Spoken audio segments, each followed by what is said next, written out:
But I think that's over. I think that's done. But What do you mean? I think his career is finished. That line from 50 Cent hit different, because not long after that moment, young Buck was spiraling. Bankruptcy filings, heavy IRS pressure, and even jail time over probation slip-ups. His whole career started crumbling in slow motion.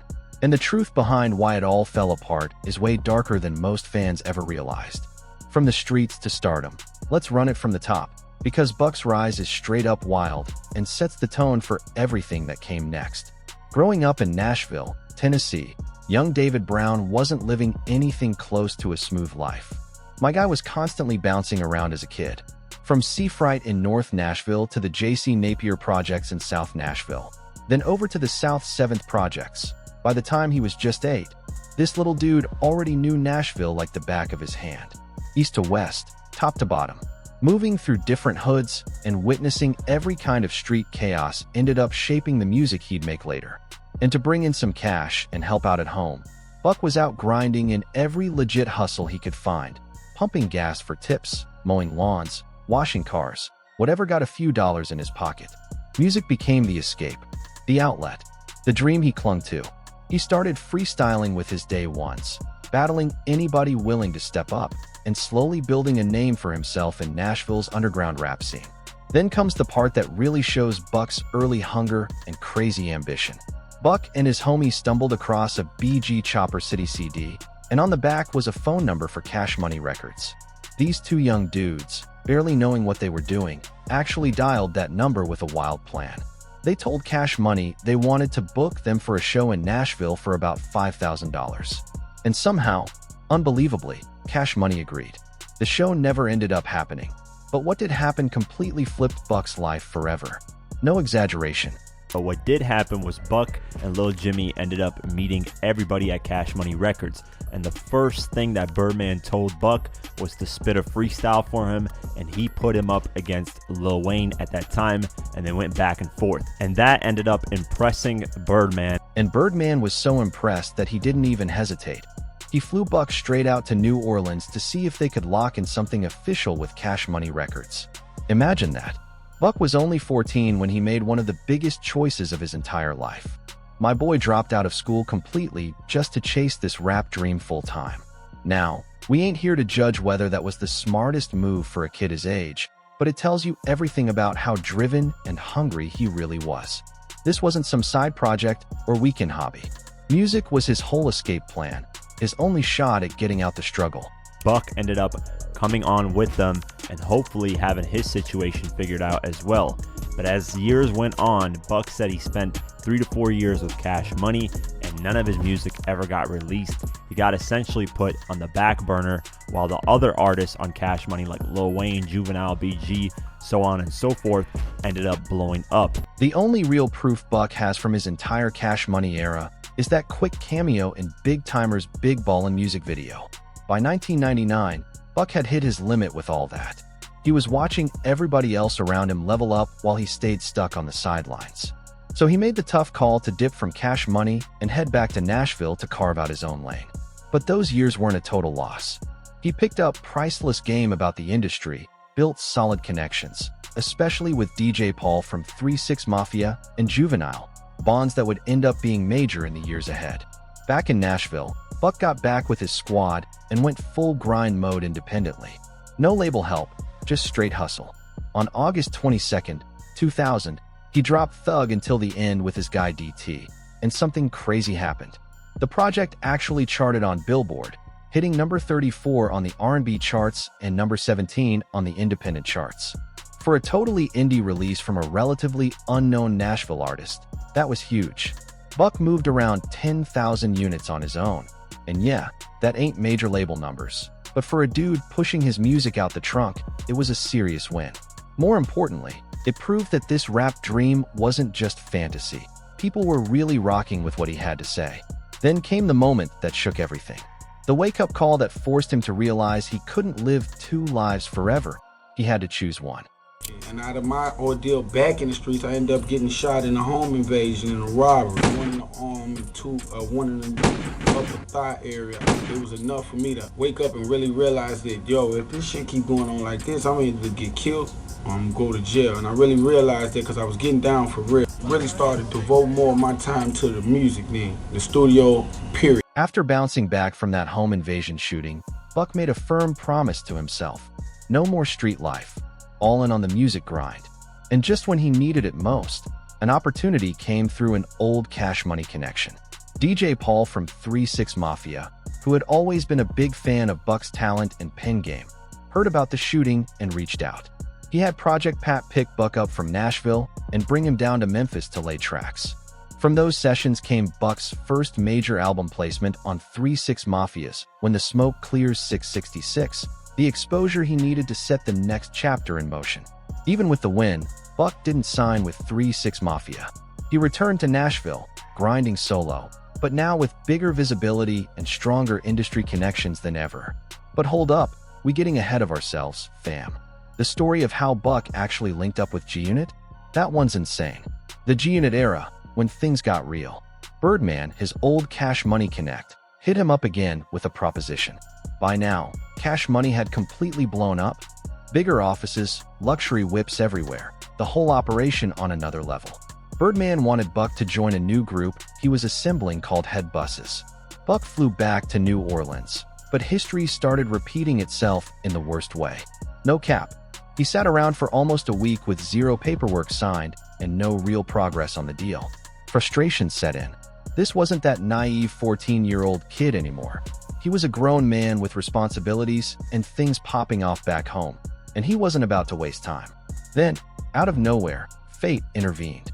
Juvenile rolled up at the Cash Money offices, surprised as hell to see Buck just sitting there waiting. Juvenile was in his own transition phase, dealing with beef with Cash Money, and he ended up offering Buck an opportunity that would completely flip his career trajectory. Juvie happened to pull up at the office, and when he pulled up, he was kind of shocked to see me there. I'm like, I've been here for a whole week. And he was like, man, you want to get up out of here for a minute? You know what I'm saying? And I took that ride with Juvie, and that's where my career started, with Juvenile. Buck officially joined Juvenile's UTP record label. But check this. Even back then, Buck's street smarts were on full display. When Juvenile handed him the contract, Buck didn't sign it. Nah, he took that home, tucked it under his bed, and kept it there. Real talk, that move alone showed the game awareness he had. During this period, he dropped 2 projects, Born to be a Thug on October 10th, 2002, and a compilation with UTP players on October 8th, 2002. But technically, he wasn't signed on paper. Why? Buck had been watching the game closely, remembering what he saw at Cash Money. He noticed Juvenile was dealing with serious issues at the label, personal beefs, management drama. Things weren't stable at all. At one point, Juvenile even told Buck if a better opportunity came up, he should take it. Fast forward to a tour with Juvenile. The bus rolled through New York in 2002. 50 Cent was the city's hottest buzz, literally the artist everyone was talking about. The streets were on fire.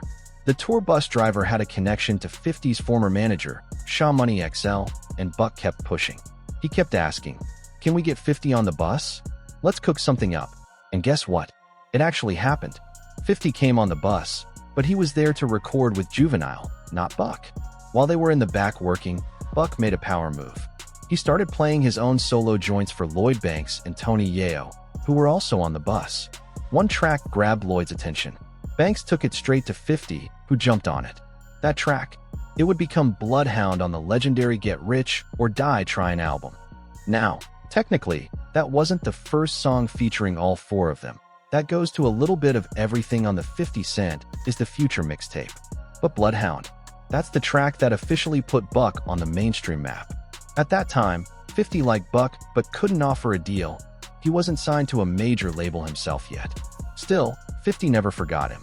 And when things fell apart with UTP, just like Buck had predicted, fate stepped back in. A week after the deal fizzled out with UTP, 50 Cent ended up calling Young Buck and said, "Hey, we want that Bloodhound track. We'll pay you $20,000 for it. Let us put it on the album." And the track is getting mixed by Eminem and Dr. Dre. 50 wanted to fly Buck out to Los Angeles to meet him, Eminem, and Dr. Dre. The ultimate dream scenario for any rapper trying to make it, especially someone who had already survived so many setbacks and false starts. Buck's first major placement on G-Unit Records was Bloodhound on 50's Get Rich or Die Tryin' album. But 50 was smart about building Buck's profile.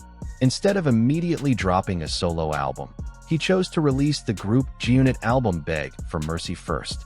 This way, Buck could step onto the scene as part of the crew. The strategy worked. Beg for Mercy peaked at number 2 on the Billboard 200, moving 377,000 copies in its first week.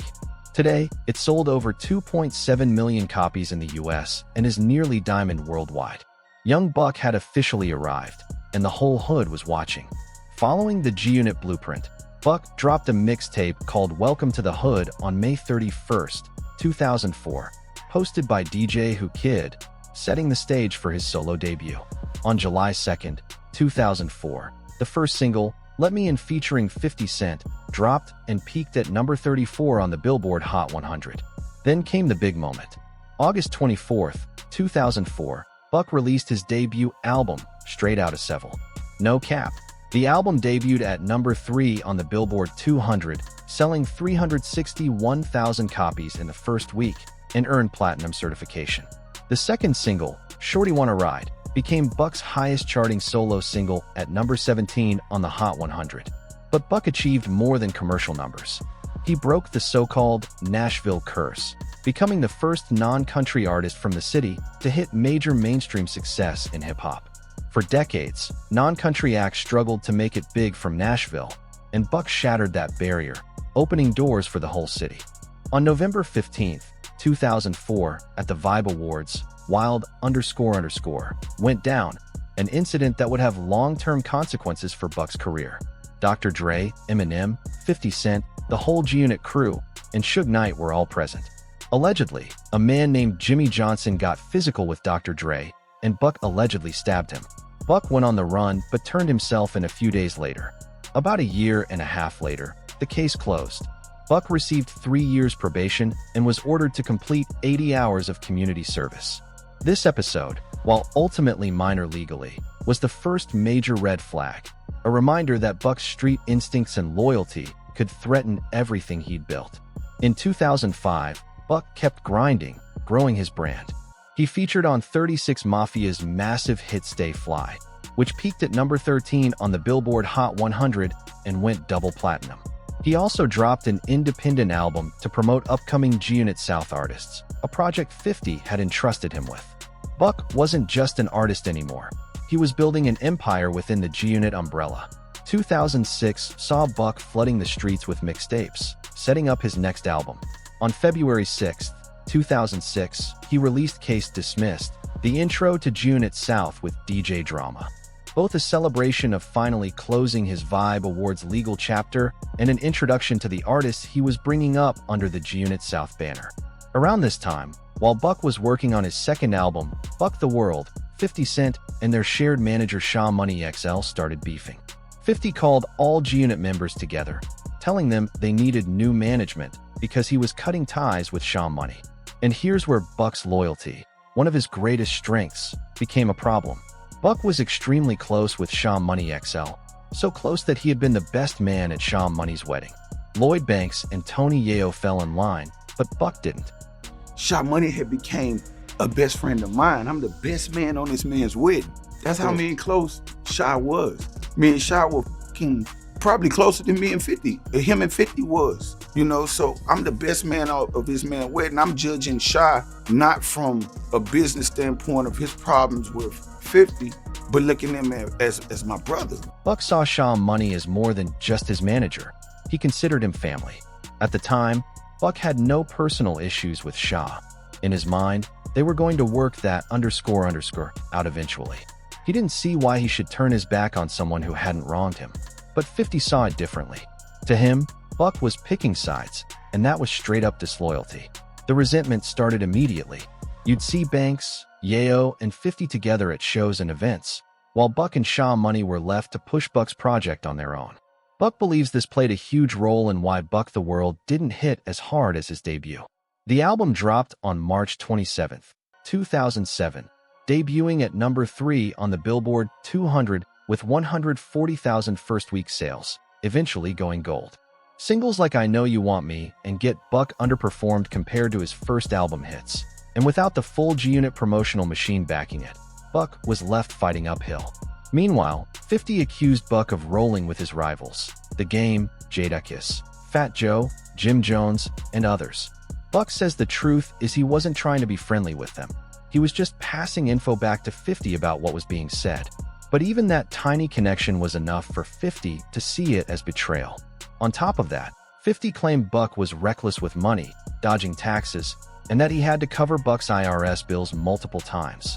By 2008, Buck found out he owed $300,000 to the IRS, a massive problem that threw his life into chaos. The start of 2008 was brutal. In January, Buck hit a stage with Lil Wayne and Birdman, and both publicly suggested he leave G-Unit to join Young Money/Cash Money. On stage, Buck seemed to agree, and 50 caught the footage. He was furious. The fall, bankruptcy, and road back. By February, when G-Unit dropped the mixtape Return of the Body Snatchers Volume 1, Buck wasn't on it at all. Fans were confused since he had just collaborated on Feel Goods with the group. Then came the explosive moment that flipped everything upside down.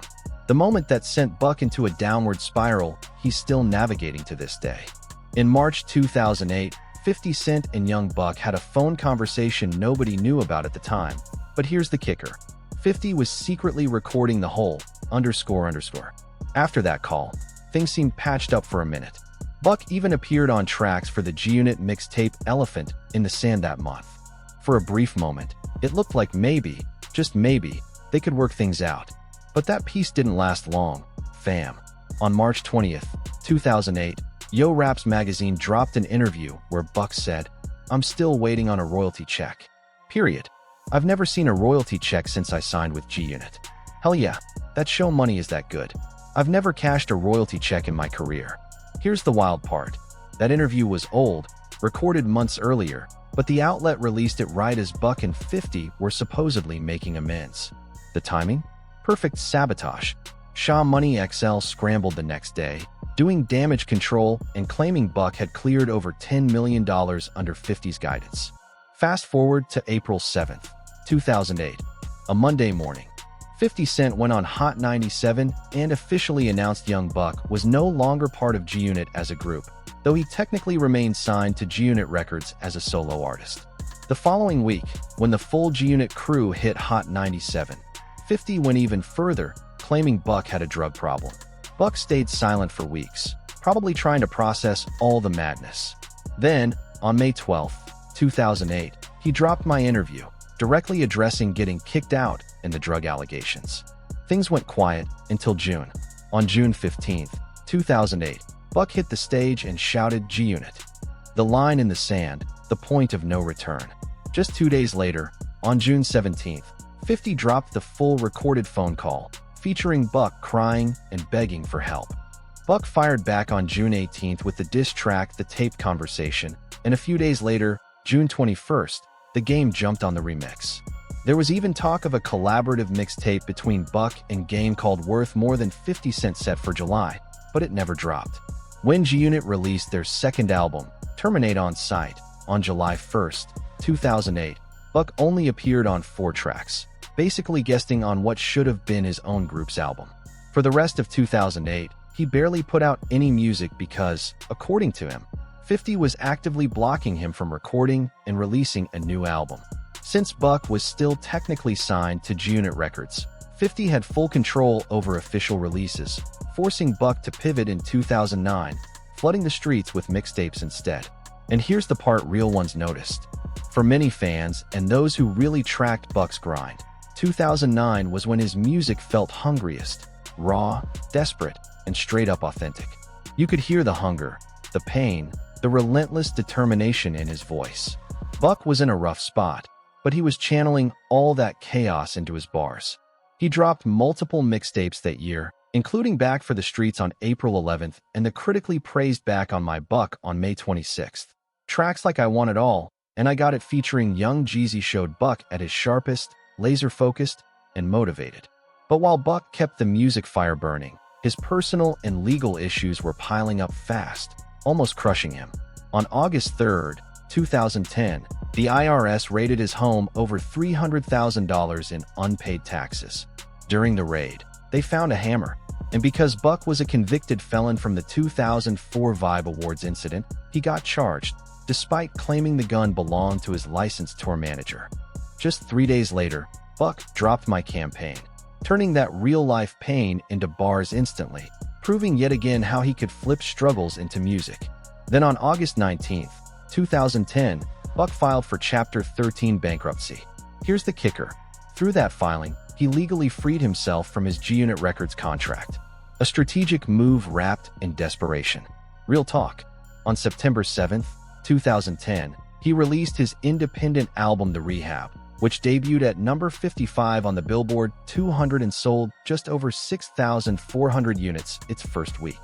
Not his peak, but respectable for an indie release. Legal troubles didn't stop there. In March 2011, G-Unit Records hit Buck with a $10 million lawsuit. Yet a small glimmer of hope appeared in late 2011 when 50 Cent tweeted, "For some reason, I think young Buck is mad at me. Who cares? I'm giving my $250,000 back, sucker." Then, on March 4, 2012, Buck survived a drive-by outside a South Nashville club. His girl got hit once in the shoulder. By July 13, 2012, he was sentenced to 18 months in prison on weapons charges. The following month, the IRS auctioned off his jewelry, studio gear, and personal belongings, raising $53,000, a harsh public reminder of how far he'd fallen. Buck turned himself in on August 6, 2012, and finally got released on October 2, 2013. And what happened next? Shockwaves in the hip-hop world. Behind the scenes, 50 Cent had been rebuilding bridges with Lloyd Banks and Tony Yayo, and apparently thinking about Buck too. On June 1, 2014, at Hot 97 Summer Jam, 50 Cent brought out all 3 original G-Unit members. The crowd went wild. Official reunion vibes. They followed up with 2 EPs, The Beauty of Independence on August 25, 2014, and The Beast is G-Unit on March 3, 2015, both stacked with fire tracks that fans couldn't get enough of. Buck then launched his ambitious 10 series of mixtapes, including 10 Bullets, 10 Bricks, 10 Pints, 10 Bodies, and more between 2015 and 2018, proving his relentless work ethic. But trouble never stayed away for long. On July 15, 2016, he was arrested for threatening to burn down his ex-girlfriend's apartment and got 7 months in jail. By 2018, things seemed to be on a brighter track again. Buck dropped the single Can't Lose on March 30, 2018. Straight fire that honestly didn't get nearly the attention it deserved. He announced his 3rd studio album would be executive produced by both 50 Cent and Drive Dre, sending fans into a frenzy. But, as usual, things with 50 went south again. 50 claimed Buck owed him over $300,000 and blocked any of Buck's releases, basically shutting down his plans. In 2019, leaked audio of Buck in a private conversation went viral, and 50 mercilessly mocked him online, posting homophobic content and essentially killing any chance of a future G-Unit reunion. Then in 2020, Buck filed for bankruptcy again, specifically to escape his contract and dodge 50's lawsuit. After a long legal battle, he lost the case in 2023 and agreed to pay $200,690 of the alleged $250,000 debt. To cover this and other obligations, he liquidated assets valued at around $105 million, spending $445,000 on legal fees and leaving roughly $600,000 for creditors. Fast forward to April 2025. Buck was arrested again and sentenced to 30 days in jail for repeated violations of his bond supervision tied to a pending domestic assault case from 2020. He was released around May 12, 2025. His domestic assault trial has now been pushed to January 12, 2026. Despite all that, Buck seems to be in a much better mental and emotional space these days. He's active on social media, celebrating major milestones like the 18th anniversary of Straight Outta Cashville, and appears focused on building his legacy rather than getting stuck in past drama. Thanks for watching. If you enjoyed this video, click one of the boxes on your screen to watch more stories like this.